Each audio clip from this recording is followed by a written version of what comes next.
উত্তরবঙ্গে ভয়াবহ শীতের তীব্রতা। আমি এখন যাচ্ছি আলুর জমিতে।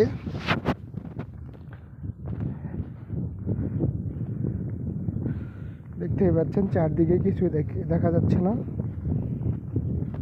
আজকে শীতের তীব্রতা অনেক বেশি এবং হালকা বাতাস রয়েছে।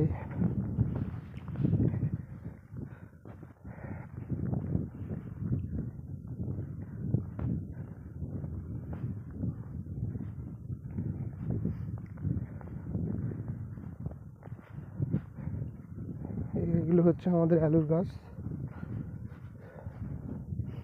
আমি এখন আমার জমিতে যাব কাজ করতে।